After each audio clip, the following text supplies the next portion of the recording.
It has nothing to do with facts. It does not. It has nothing to do with. That is what you believe, and if you believe that, you're trying to put me on tape, man. I want to wish everybody a Merry Christmas. Season's greetings to everybody in the six, all even from abroad. Big up Jamaica, Trinidad, West Indies. I hope you guys are doing some family time. Big up to the triple, man. Yes, you already know how it goes. Yes. We're going to keep it real simple. We're discussing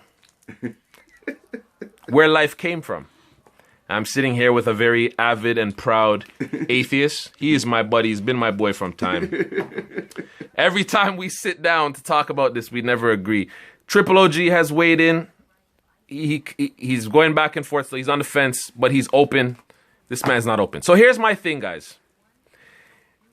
We're trying to figure out where life came from, where life started. We looked up the definition of life, which is the capacity for growth, organisms turning into other things. Henceforth, this is where everything came from. What the question I always ask is, if you believe in the theory of evolution and you believe in the Big Bang Theory, which requires life, according to the definition in the dictionary as well as Google, then who started life to begin with? And this is the discussion that we're having. We have 15 minutes to do this, and we're going to get it popping. Sally, what you saying, bruh? I'm saying to you that your belief, and a lot of people that beliefs, in the case of God, right, creating the universe and so on, we don't have that's just a belief. There's no fact to it. Because in my opinion, the idea of the Big Bang Theory seems to be more realistic, because if you really think about it, before this idea of the Big Bang Theory, the concept of the Big Bang Theory, right, and there was nothing, there was no atmosphere, there was no air, there was no planets, there was nothing, and all of a sudden, some guy who is supposedly come from somewhere that we don't know, right, all of a sudden creates this world. I think that's a lot of bullshit. That's my personal opinion. I believe sorry for the that if you swear words. You don't have to sorry. No. We're passionate. No.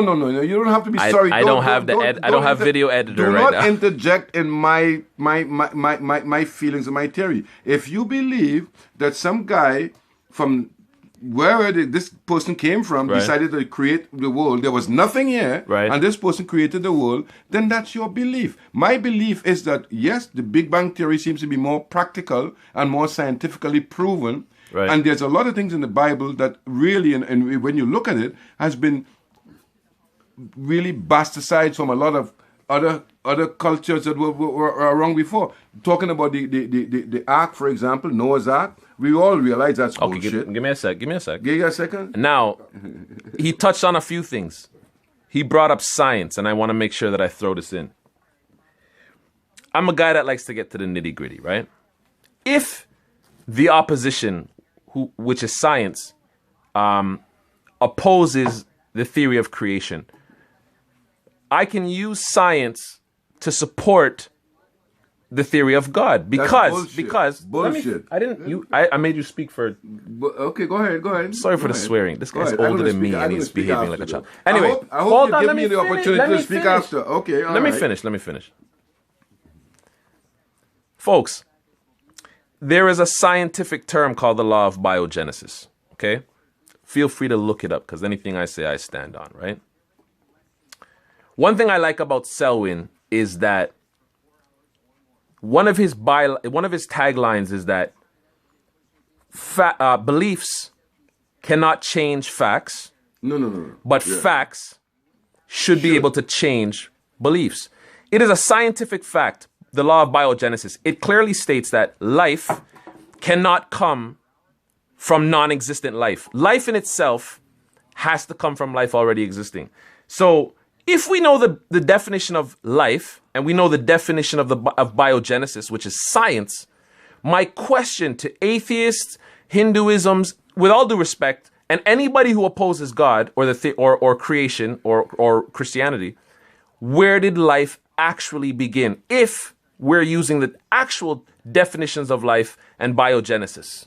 And I'm going to give the camera right back to my boy. If he swears again, I'm sorry. I apologize for that. Sally. Yes, bring it up so they can see my face, man. Yes. You might not want to see his face. My idea is that we all have certain beliefs. As a matter of fact, from the time this world was evolved, man always believed in some kind of religious connection. We always believe that. Right. But that doesn't necessarily mean it's a fact. That's just a belief. And in terms of creation and evolution, these are all theories. The only time that any human being on this face of this earth will really know the truth about what we do believe is when we die. Period. Let me finish. Period. When we die. Right. Right?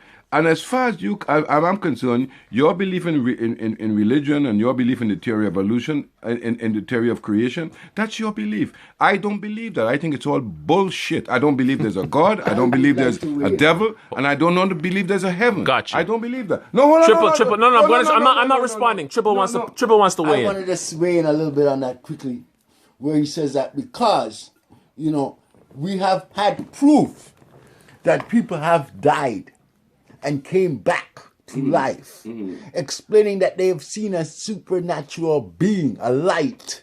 Okay? And have woken up from that light. And we can prove, okay, that person was dead according to our paperwork or our systems that we have that proves the deadline. And you know what that means. Flat line. Okay. And I think that's an interesting point.